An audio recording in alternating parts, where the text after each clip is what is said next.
Poštovani gledalci, dobar dan. Naš današnji gost je ambasador Evropske unije u Beogradu, njegova ekscelencija, gospodin Žiofre. Mr. Ambassador, thank you for speaking for magazine Nin. My pleasure. Let's start. How do you assess the current situation in the region? Someone who would, let's say, observe the region from the side before the previous knowledge would think that we are a step away from the conflict. Well, I think that the region is going through a very specific moment, also because the region is in front of a great opportunity to make a huge progress in its accession to the European Union. I think this is the macro picture that everyone has to understand. We are in a new reality that has been created by the Russian aggression against Ukraine, a new geopolitical reality. And one of the consequences of this reality is that the desire of the European Union to accelerate on the membership of the Western Balkans is much, much higher.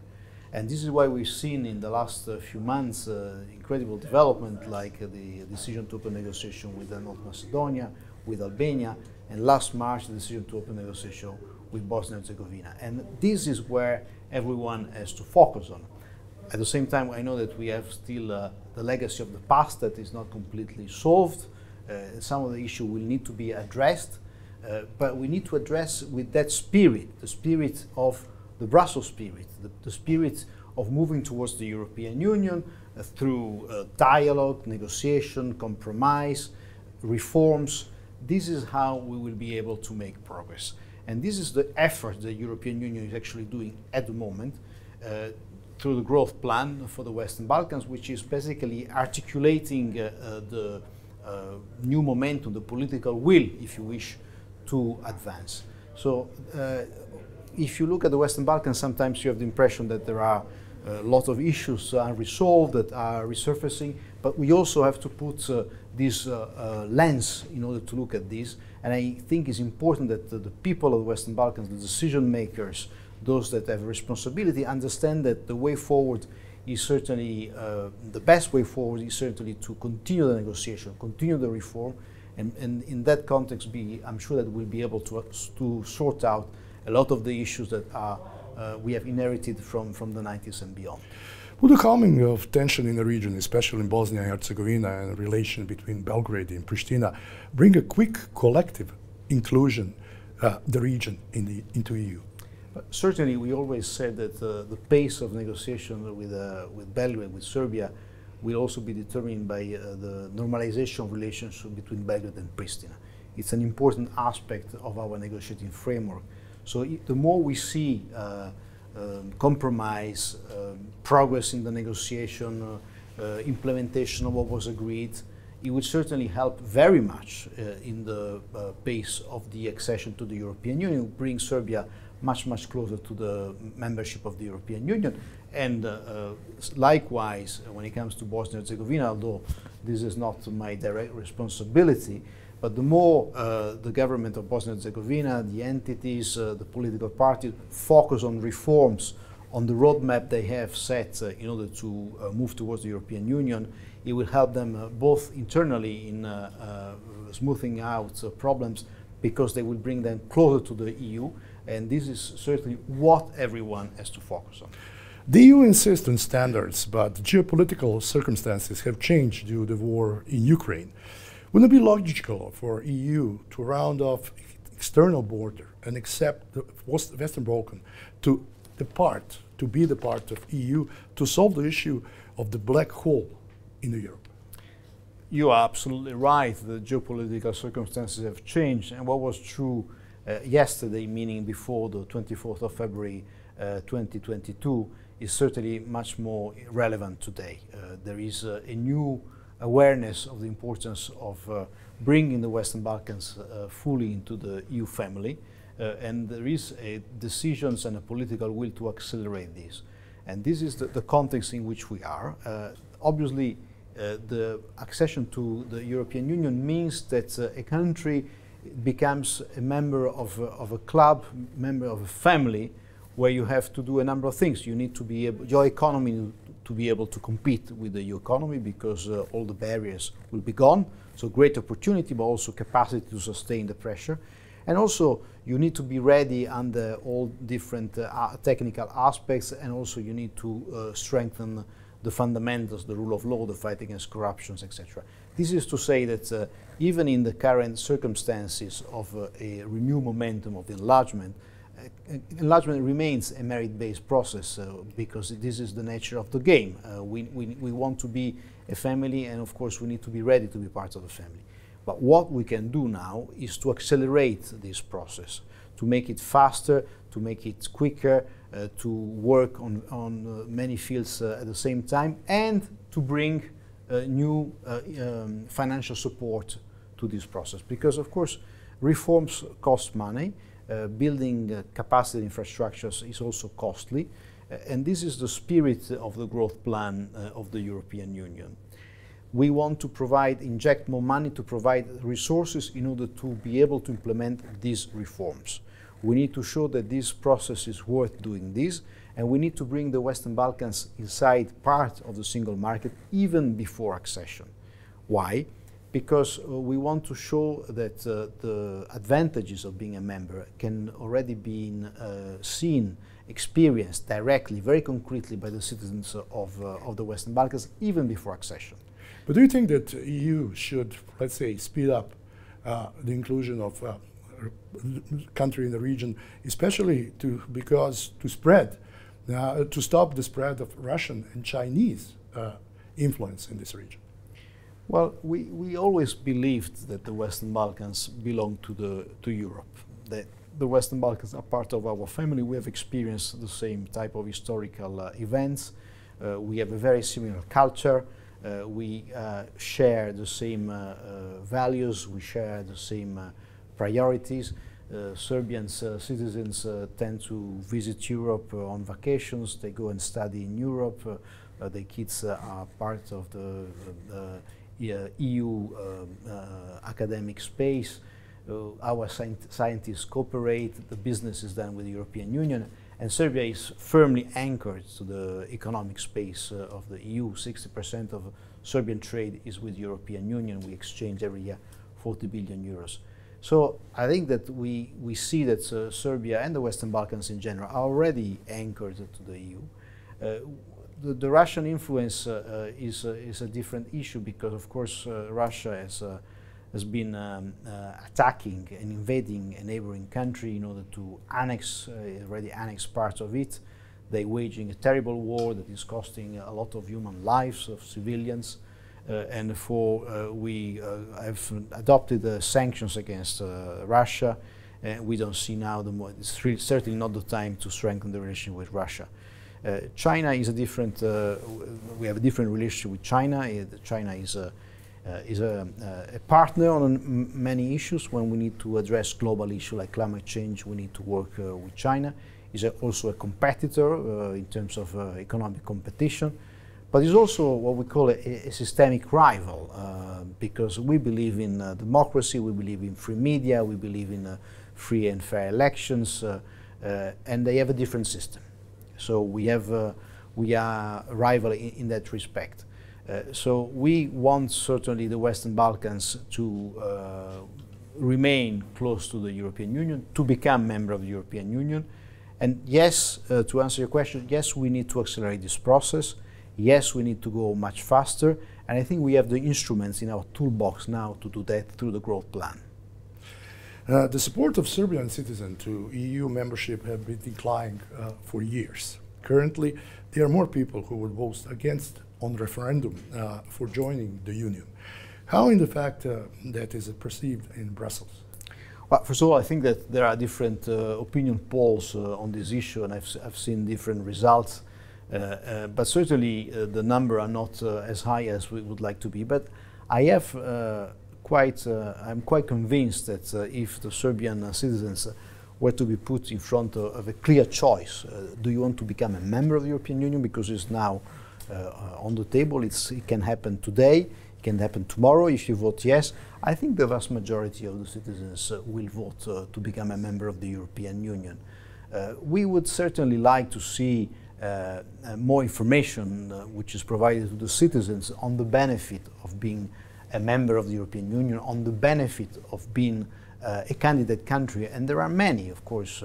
The free visa regime that we have established with Serbia allows Serbian citizens to be able to travel to the EU without visa for 90 days. The work we're doing at the moment to reduce roaming fees so that when you travel to the EU you don't pay as much as you do now. We are progressively reducing these roaming fees. The fact that we have a strong cooperation in science, that our scientists in Serbia, for example, has developed a strong digital industry, and we offering a lot of opportunity for this company. And then, of course, the economic opportunities are immense because we are the main economic partners. The EU companies have invested massively in Serbia in the last 12 years. 60% historically of the FDI has been coming from EU-based companies, employing between 280,000 and 300,000 Serbian citizens. So already now there's a very, very substantial benefit that can really increase as we move towards membership. So of course, the more we explain to citizens, the more we explain that we are also here to build a hospital, railway, better environmental standards, better education for the Serbian citizens. This is important that everyone knows this, and we would like to see more intense communication on these aspects. You're ambassador of European Union in Belgrade. I must ask you, how do you cooperate with the local politicians, both those in power and those in opposition? Yeah, I'm a bit of a special ambassador because every ambassador has, of course, the responsibility to know the country where they are and talk to everyone to understand what people think. But as EU ambassador, I have an additional task because my main objective is a political objective. I need to assist, help Serbia to achieve this strategic goal, which is to become a member of the European Union. And this is an objective that requires, of course, the contribution of many different actors. It cannot be done only by the government. You need to receive support from the population, from the business sector, from civil society, and everyone has to contribute. So for me, it's very important to talk to everyone. The government, of course, is our special partner because the government is there to implement the project that we fund, is there to promote the legislation that will bring Serbia closer to the European Union. So we have a very intense cooperation with the government and with the parliament. But I also need to talk to politicians that are now sitting in the opposition, the ones that are interested in engaging with the European Union. I need to talk to civil society because they are representing part of the citizenry that has stakes, working on environment, on political freedom, on social issues, the media, and of course the business sector. So I have a very busy day, and this is what makes my job very interesting because I need to interact with everyone. And I have to say that most of the people I talk to from these different groups, they show a strong interest in the European Union. Sometimes there's an element of frustration in the thinking. Sometimes there are a lot of questions. Sometimes there are misunderstandings. But certainly this is an important part of my work. Demands from Brussels that Serbia harmonize its foreign policy with the EU regarding sanctions to Russia are no longer as intense as it was at the beginning of the war in Ukraine. How do you comment that trend? You see, foreign policy is part of the objective of the negotiations. Was from the beginning one of the goals, the harmonization of Serbian foreign policy with the common foreign security policy of the European Union. After the 24th of February 2022 and the Russian aggression against Ukraine, foreign policy has become even more important for the European Union because it has become a security issue for us. It's a threat to our prosperity, to our stability, to our security. And therefore we've been putting this request of strengthening the harmonization of with the common foreign security policy much higher on our bilateral agenda. And we have not seen this movement yet to take place. Serbia has been cooperating on many different issues, voting with the EU in many international fora against the Russian aggression. Also Serbia has been cooperating with the EU in sending peacekeeping mission across the world, and we appreciate very much this type of cooperation. And also Serbia has been providing support to the Ukrainian people by granting asylum to many Ukrainians and to providing some support, for example, in the humanitarian and energy field. But it remains an issue that is on the table in this specific historical moment that has changed so many things. Nothing is as before. We want to be able to count on Serbia as reliable and sincere partners in foreign policy. And this is a request that we're still making, an issue we're still discussing. We're talking about how Serbia is close to the EU. In which areas Serbia is lagging behind the European Union the most, and in which area has it made the most progress in the recent years? Well, certainly in terms of macro-financial stability, Serbia has made important progress. The level of the debt compared to the GDP is very low, the deficit is under control, the level of investment is very high, so Serbia has been able to attract a lot of FDI in the last few years. Serbia has invested in capital investment. We've seen a lot of infrastructure being built. They have developed the digital industry. So certainly in these areas, Serbia has made a lot of progress. We've seen also a number of reforms that took place, the justice reform to strengthen the independence of the judiciary. We know that there are other areas where more progress is absolutely necessary. Certainly the work on the fundamentals, as we say, remains of vital importance. So further strengthening the independence of the judiciary by implementing the reforms is something that needs to be done. There was work on the media last year. We need to further work on this and the fight against corruption. And when it comes to the economic sector, we will need to see the issue of state aid and strengthening the digital revolutions and the green revolution, moving further towards a less carbonized economy. For strengthening the digital sectors in Serbia, these are very important, and also to strengthen the human capacity. We need to have better education, better skills, better training in order to prepare the economy to sustain the competition in the European Union. These are the areas in which we work. Of course, there are other areas. We would like to see Serbia to become a member of WHO. This is another conditions. We need to have a better public administration where we see civil servants that are employed full-time and not on acting capacity. Many of these areas still need to be to see progress, and we need to work more intensely in the coming months. But there is one troublesome issue for Belgrade. The Ohrid agreement become part of the Chapter 35 of Serbia EU acceptance negotiations. To what extent will Serbia be asked to accept Kosovo independence as a condition for joining EU? Will be the jure recognition of independent Kosovo from Belgrade? Well, I think we have to be very clear here, because the independence of Kosovo was never considered a precondition for Serbian admission to the European Union. As you know, 5 member states of the European Union have not yet recognized Kosovo. What we have set as an objective is the full normalization of relationship between Belgrade and Pristina through a comprehensive and legally binding agreement. This is what we want to go towards normalization, and the Ohrid agreement offers this specific framework to provide a clear benchmarks in what these normalizations will look like. And now it's important that this agreement is implemented. Well, I understand there are many difficulties. We also need implementation on the Pristina side, specifically the creation of this community or association of Serb majority municipality. But this provides us a clear framework in which to proceed to normalize the relationship between Belgrade and Pristina, which is good for the people living there to have a better life, to be able to move freely, to have a better situation. So when they live in Kosovo, the Serbian living in Kosovo. And this is what we have set as an objective. It remains our objective. And despite all difficulties, we are determined to continue to pursue it. Mr. Ambassador, I now need to play the devil's advocate when you said normalization.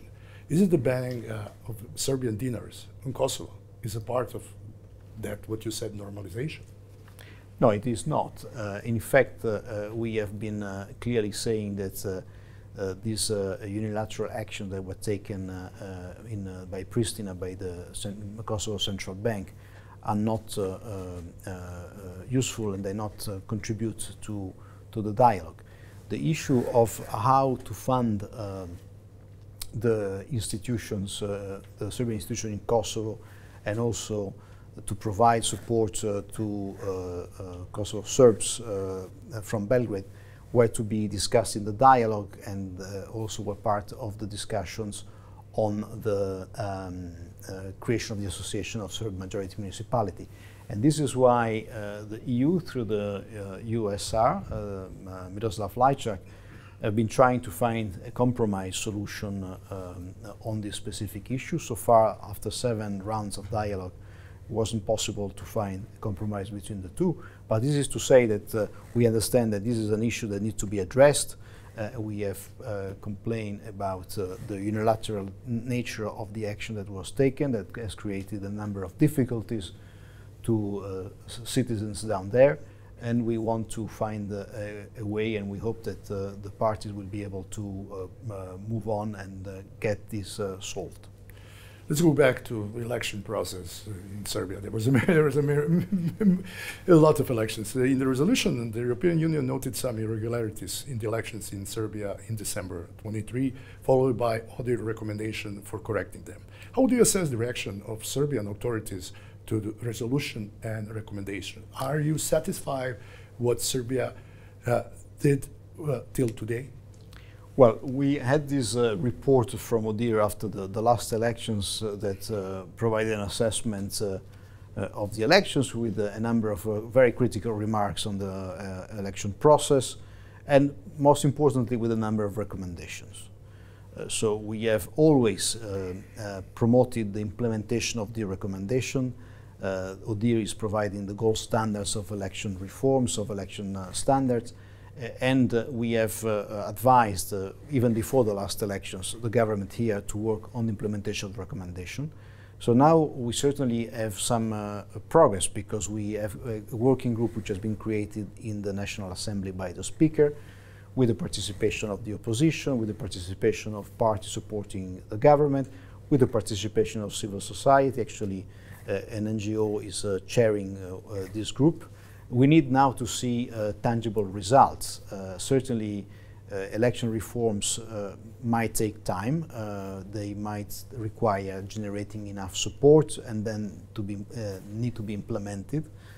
We've seen in the run-up to the local elections that will be celebrated on June the 2nd in a number of municipalities in Serbia, a number of changes that were introduced in order to address some of the concerns of the opposition, like the law on residence, that has reduced, increased the time whereby one citizen can vote in a new municipality after moving from another. And we will see the result of these changes after June the 2nd. But certainly the efforts will not end there. We will certainly need, they will certainly require more time. We know more or less what needs to be done, because we have a roadmap which are the ODIHR recommendation. We would like to see this process to continue in an inclusive manner, bring everyone together for discussions. We would like to see dialogue and compromise on those issues, but also we'd like to see tangible results. So this is still working very much in progress, but we remain extremely interested in this process. We follow it very, very closely. We're encouraging everyone to participate in a constructive way, and we have a dialogue with those participating in this working group and with the Speaker, and certainly we would like to see very concrete results that can bring to an improvement of the election framework and the election condition in Serbia for the future elections. Let's take a bigger picture, what's going on in Europe.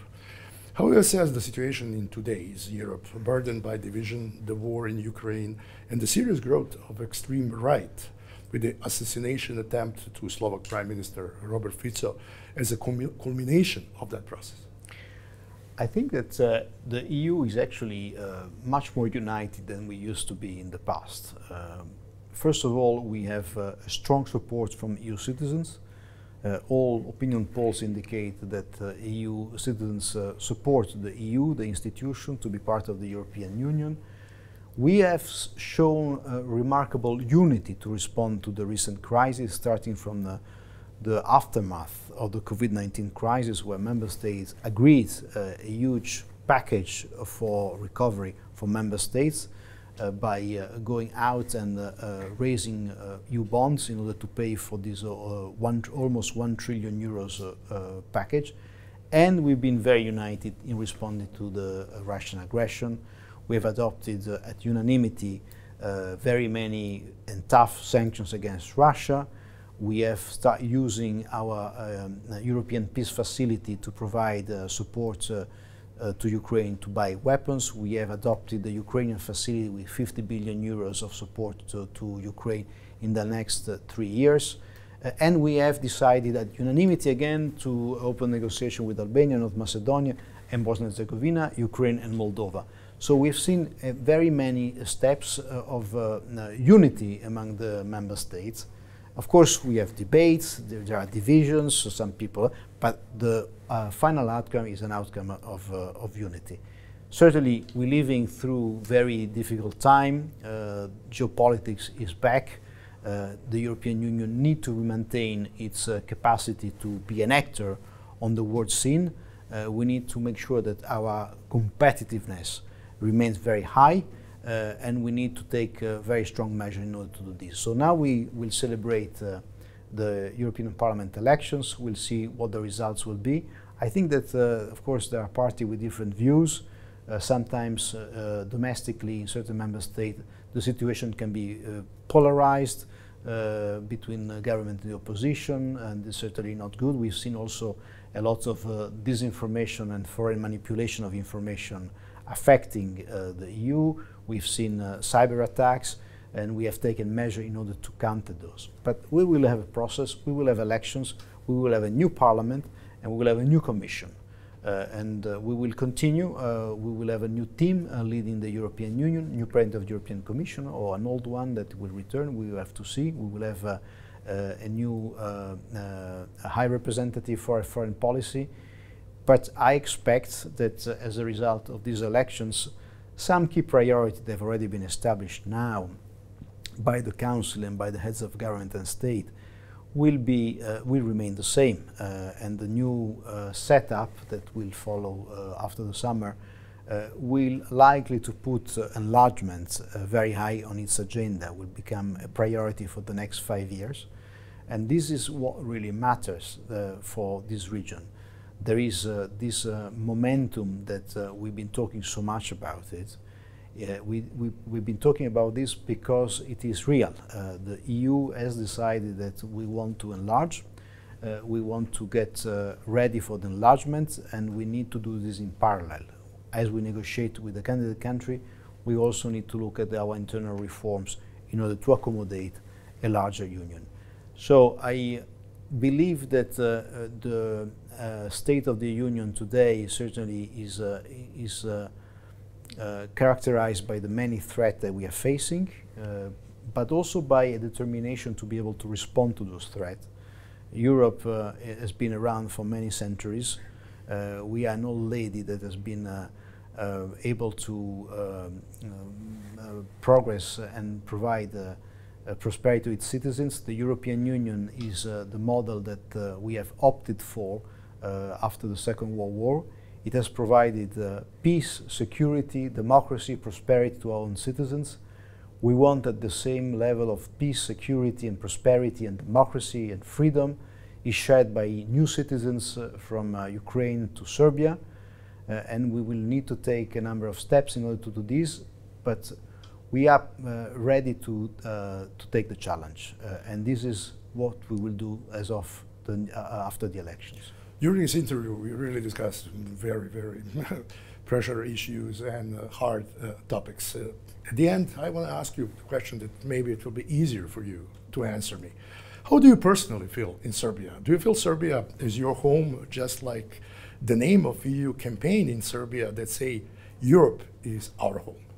Yes, the campaign that we launched a few weeks ago is very symbolic of the way we feel.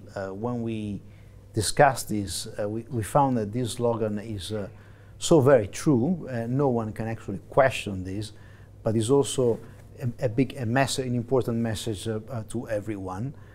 Europa je naša kuća, and it is my home. I have been living here almost for 3 years with my family, and I always felt, first of all, extremely welcomed by all Serbians. Serbian people the Serbian hospitality is known everywhere, and I had the chance of experiencing it. But I also felt that this society is very similar to the society in where I grew up.